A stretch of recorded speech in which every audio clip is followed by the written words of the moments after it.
I have something planned for the next few weeks that I hope is going to be pretty interesting.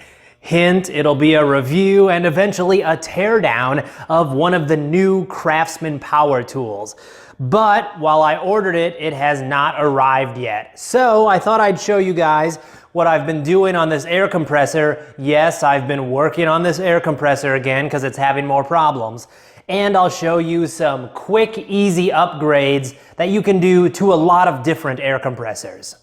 So yes, for those of you who remember this air compressor project, I'm working on it yet again. For those of you who don't remember all the backstory, I'll put a link down in the description below. So far, what I've done on this compressor is replace the piston and the cylinder and one or two other parts.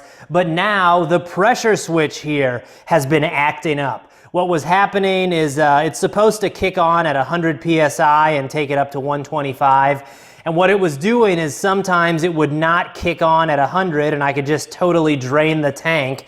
And other times it would turn on properly, but it wouldn't go all the way up to 125 psi. It would shut off too early.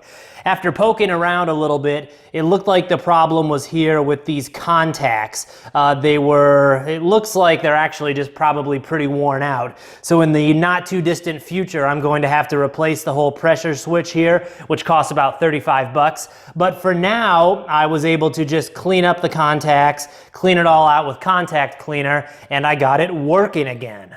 So while I have the air compressor apart here, I decided to do an upgrade I've been wanting to do for a while. For some reason, this Campbell Hausfeld air compressor, and probably some others as well, does not have an air filter.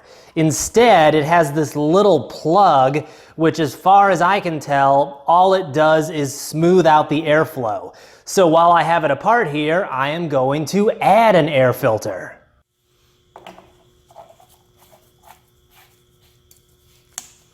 Here's what I put together, and you can see it's pretty simple. Here we have a filter that I got on Amazon for $8. It's a 1/2-inch NPT thread, which is the same as the head here. So on some other air compressors, you can screw this right into the head, but on mine, the way the shroud is set up here, I needed this little extension.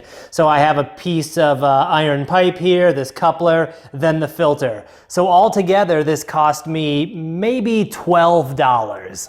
This was an especially good time to add an air filter because since I replaced the piston and the cylinder, I want those to last as long as possible, and filtering the air will help do that. There's one more thing I need to do before I'm totally done with this filter project, and that is modify the cover here. I'll have to cut a channel so that I can reinstall this over my pipe extension here in the new filter. I'm not going to do that tonight because it's getting late, and I may need to tinker with some things on this air compressor before I put it all back together and button it up. There's another upgrade I made to this air compressor, so let me tip it over here and I can show you. Here you can see the other upgrade I did. I added this piece of pipe and this ball valve, which makes it so much easier to drain the water from the tank. Like pretty much any air compressor, originally it had one of these little screw valves, which are such a pain to use. So I replaced it with this. The ball valve I think cost about $5. Then the pipe and the street elbow, all in I probably have $10 or $12 into this part. Guys, one more thing before you turn off this video. As you've probably noticed, I've been sprinkling in some shorter videos like this where I just show you things I've been working on in the garage. Let me know in the comments below if you like these types of videos. The other option would be I have significantly fewer videos and they're just the big tests and reviews I do. I've been doing these to just show you guys, what I'm up to and have a little more content on my channel. So like I said, let me know down below if you're interested in more videos like this.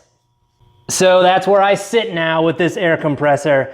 It's working again, working quite well, although I am going to have to replace that pressure switch I showed you before pretty soon. Like I said, that'll be $35. If you remember, I got this air compressor for free initially because it wasn't working.